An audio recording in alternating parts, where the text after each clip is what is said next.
So back in January, a story flew under the radar that is worth discussing, and it wasn't discussed because the mainstream media has no idea what this even means.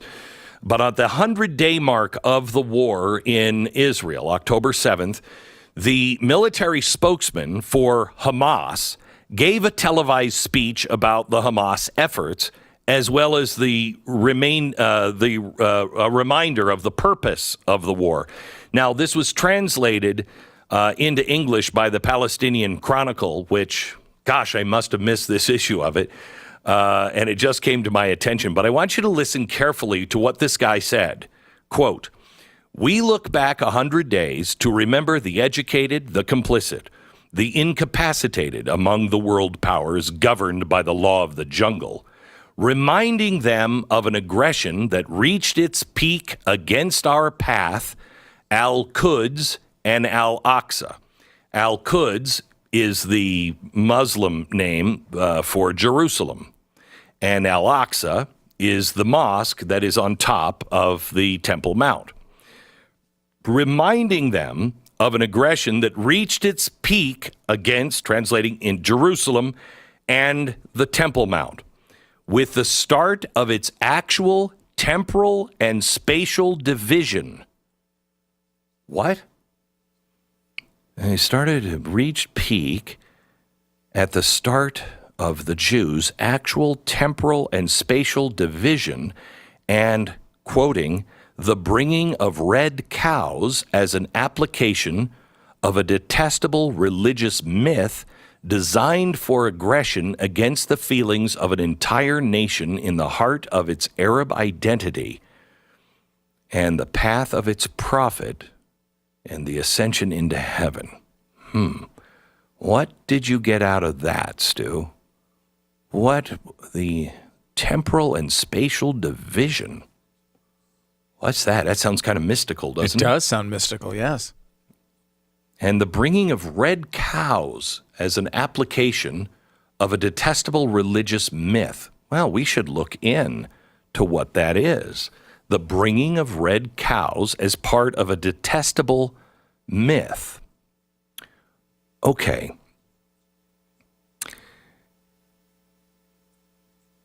Red heifers are the detestable religious myth, according to the leader of Hamas. A red heifer in the Old Testament, to be sacrificed, has to have no more than 2 black or white hairs, and they check them. I mean, I think there's probably, I'm guessing there's a rabbi squad that goes out and they look and they check the heifer. It has to be unblemished, all red hair. And that's a 1 in 50,000 chance that your red heifer is going to be born like that. And it cannot have more than 2 black or white hairs, even before having their ears tagged, a common practice with livestock that would disqualify them for ceremonial use. But these 4 heifers remain blemish-free. And according to the Temple Institute rabbis, they want to carry out this detestable, what did he call it, myth and a ceremony before Passover. So just before Easter. Only 9 heifers have been sacrificed since Moses. 9. And that happened between Moses and the year 70 AD. And the feeling is, or the myth of the Bible, is the 10th red heifer ceremony would bring in the Messianic age. Now, I don't know about you, but those people who are like, I think Jesus is coming soon, they're so crazy. So I don't believe any of that craziness. But they bring in the Messianic age. Now, people who are religious Christians, they believe that that is the first step to rebuilding the third temple. And it has to be built before the Antichrist comes and desecrates it. Of course, I mean, he wouldn't desecrate it and then they'd build it. But then the Messiah comes. Some of us believe that's Jesus, and he had a return ticket when he came the first time. So he's coming again. Now, what does this mean? Where did this come from? Why is Hamas saying 100 days into the war it was the transfer of these red heifers from Texas to Israel that played a role in October 7th? I've been to Israel several times. I have never been to the top of the Temple Mount because I was asked by the state of Israel not to go. I was asked by Benjamin Netanyahu, who was the prime minister at the time when I was there last, and they were worried about any appearance on top of the Temple Mount causing a stir because of, I stand for Israel, I've been recognized, et cetera, et cetera. I know people who have gone. Ben Shapiro just went, and he prayed on the Temple Mount. Praying on the Temple Mount as a Christian, but especially a Jew, is not looked on kindly by Muslims, but many people do it. If you've never been to Israel, you don't understand the role of the Temple Mount itself. We've been talking here the last few minutes about red heifers. Red heifers are important for a purification process that needs to be done before the Temple Mount can be restored and the temple can be rebuilt on it.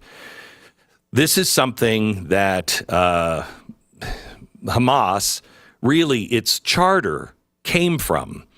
This is a story that has not been really even heard in Israel.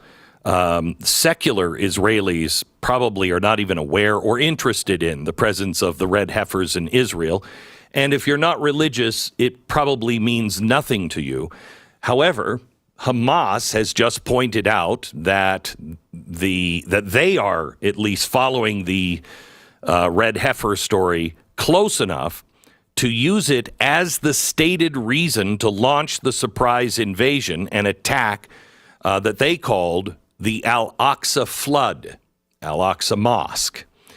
The mosque is the third holiest site in Islam. This is where there was the mythical journey of Muhammad, and he was brought from Mecca to the Temple Mount on some sort of donkey with wings, and he went up to heaven, and he received instruction on Islamic prayer, and then he returned back to Mecca the next morning.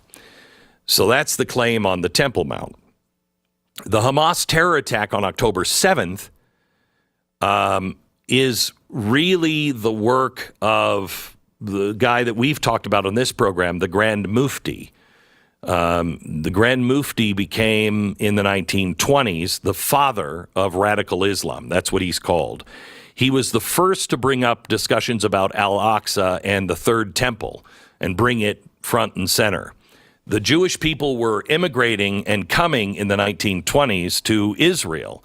And Husseini, the Grand Mufti, he was able to spread his anti-Semitism and the idea that the Jews were coming to destroy the Al-Aqsa Mosque to rebuild the Third Temple.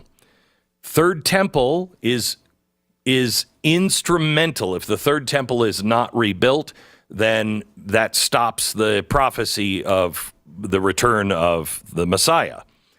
So it has to be rebuilt. How is that going to happen with the Al-Aqsa Mosque on top? Don't know. Well, he got everybody wound up so much. It peaked in 1929, and they went on a terror raid a lot like October 7th on the Jewish holiday that commemorates the destruction of the two previous temples. So Jews were going to the Western Wall to pray. They were attacked by Arab Muslims under the Grand Mufti because he said they were going there to tear the Al-Aqsa Mosque down.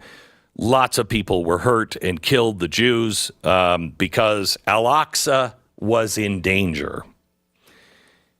This guy did not go away after this. The Grand Mufti in 1937 was exiled from Jerusalem, and he sought asylum in a country that thought a lot like him. In 1937, he went to Berlin, Germany, where he met with Adolf Hitler, helped form the Muslim SS squad that was, scooping up Jews. And he even hosted a radio show. And he was talking about how much Islam and the Nazis have in common. So this is what they were marching about then, and this is why they are now saying they are going after the Jews now. If you don't know, the Hamas charter is widely accepted as one of the most anti-Semitic documents in history. It lays out a direct call to annihilate the Jewish people, along with promoting jihad as the only solution and a responsibility for every Muslim. In fact, this is the Grand Mufti's ultimate solution for protecting the Al-Aqsa Mosque. You got to kill all the Jews to protect the mosque. Does it make a little more sense now that you see October 7th, the Al-Aqsa flood, and this ideology? So in the 100-day speech, the 100 days after the war began, after October 7th, the statement from the Hamas spokesperson is the first statement directly to address the red heifers, which came from Texas and are now in Israel. He is now saying that this is not just because of the red heifers, but because there is also Jewish people praying on the Temple Mount, and a growing number of people praying on the Temple Mount.